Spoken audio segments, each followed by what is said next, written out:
I need a place to store my golf clubs, so I thought I might try this Suncast storage locker. What's happening, Panda Nation? Peter Von Panda here. I'm in my garage and I have bought the Suncast mega tall cabinets. You know they're mega tall when I look short next to them. And I thought, well, it would be really nice if I could store my golf clubs in here, and I don't want to take up a whole cabinet for it. And if I take the shelves out, it kind of wastes the whole space. But I saw that Suncast has this. It's a tall storage locker. It's not as tall as the mega tall cabinets here. By the dimensions here, it's 72 inches tall, which is actually kind of tall cabinet size, but not mega tall. So these are 80-inch cabinets. 72 is kind of standard. You can see what it looks like here. It has a little venting hole up here. But what's interesting about this is when I was ballparking the width on my golf bag, it's about 12 inches. Now, this says it's 15 inches wide, but the interior dimension says 12 right there. So this could be a perfect fit, or I could look like a chump because I can't get it in there. So I want to get this set up and see if I can get my golf bag inside of it, and also see if it will be a good place to put all my other golfing accessories, like my balls, my shoes, and my whiskey. Let's get her set up and try her out. Okay, there's more hardware with this than there are with the regular cabinets. We have the side panels, the front door, we have the top, the bottom, and then shelves here. So if you have ever set up a Suncast cabinet before, you are going to be probably pretty familiar with this, but there are some subtle differences. So you gotta find the bottom one here. This is the A panel, A marked bottom, and then you're gonna flip it over because that's gonna be the interior bottom. And then you're gonna find B and C, the sides here, and you're gonna stick them into these sides, and then the larger opening here is where the tabs will fall in there, and then you're going to kind of kick them forward. I have found that putting this up against a step so that I can kick the doors in helps a little bit. So this is the B panel, and it says left side, so that will be, say you're facing it, so that'll be the left side. You can see the tab way there on the bottom, and those will go into the slots. As you can see, I did go ahead and put it up against a step. I'm going to go ahead and drop those into the openings here. You can see how far back it is, and now I'm just going to kind of nudge this forward to slot that in. So now I'm going to put the C panel same way on this side. C panel, drop it in there just like that. Make sure it's in there, and now just kick this forward there to lock it in. You want to make sure those are flush with the back. And now we're going to put on the back panel here, which is going to be this big full panel. Obviously, the front is going to have the vent and the handle and all that jazz. So you are going to flip this over here. That is going to be your D panel, marked D right there, D back. And what's nice is that the top is marked up right there, so you can't screw it up. All right. And we have these tabs here, which you are going to fit into the larger portion of the slot on each of these sides, and then you're going to drop it down, so that's how it locks in. Once you get them in each of the slots, it kind of falls down under its own weight. You might have to just give it a little bit more motivation. I'm going to pull down on it just like that.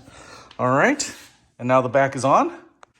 All right, I've got the locker flipped around. Now, this is actually a unique piece to the locker. It's a little cross member here. Now, I want to show you, there's actually two places that you can fit this. So you have an upper slot right here, so you can drop it in like this, and there's a little tab that'll hold it in place, or a duplicate one a little lower. So you could have this bar above or below the shelf right here. This is kind of like a hanger bar. So if you wanted to use this like a locker and put hangers on here with clothes, your jackets, those types of things, you can put that in here. Put it in the hole on the far side, just like that.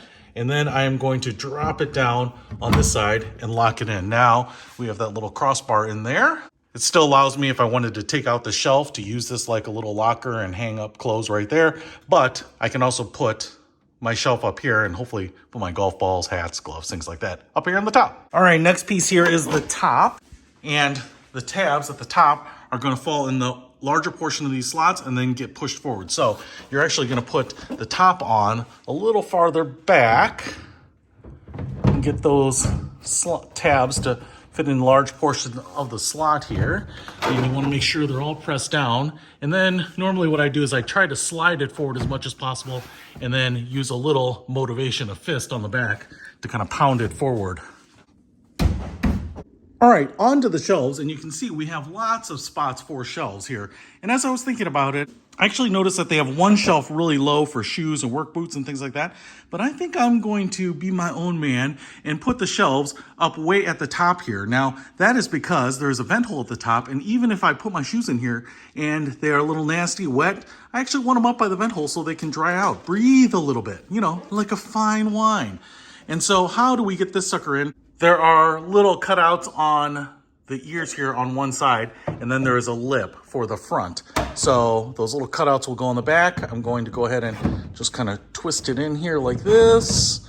And then you can see there is a little cutout area here where that front will go in. So now it's in there, it's not gonna slide out. I'm gonna put the other one up top.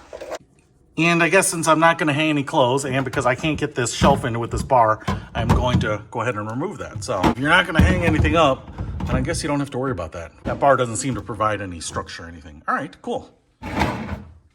2 shelves, and hopefully enough space for my golf bag. All right, let's do the door.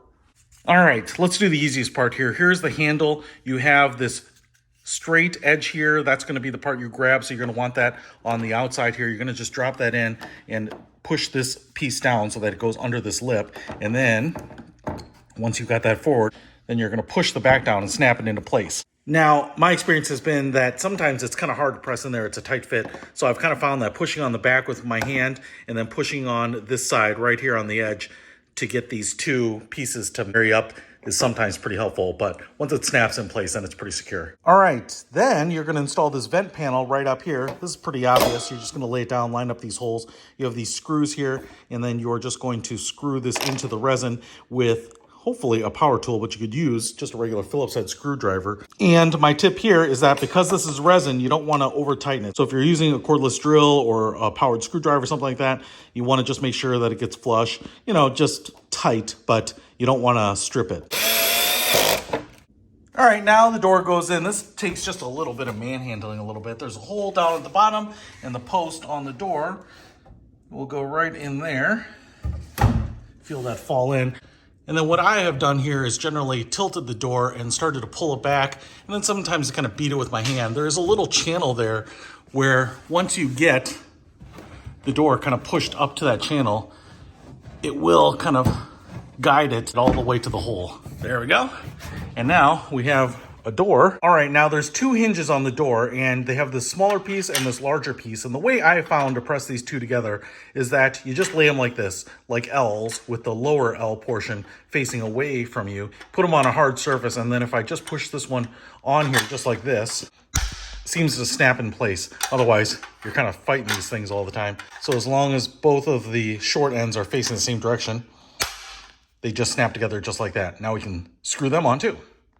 And so then this hinge will go right here. We also have holes started for the screws. Again, a power tool is going to be your friend here. And then here's the latch. It's kind of the last big piece, and it's pretty obvious how this goes on. It kind of fits around this mold here, and then that will allow you to lock this door if you're using it like a true locker.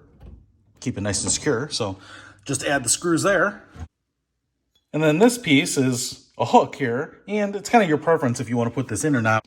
It also comes with these anchoring bolts, so you can bolt it to the drywall. You can see we have a big hole right back there, and then there's a second one right down there. So that's the locker. So let's see if we can get the golf clubs inside of it.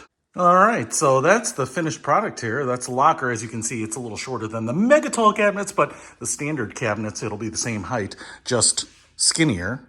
Probably a good idea if you need to add lockers somewhere and you don't want to get the big metal ones. They don't have to be super secure, just secure enough that prying eyes don't go through other people's lockers. You can see here the metal latch there and the metal handle right here have a hole through them so you can put a padlock on it if you want. And now all I have to do is see if I can put my golf equipment in here. So this is my golf bag. I don't have my driver in there, so it's a little shorter than normal.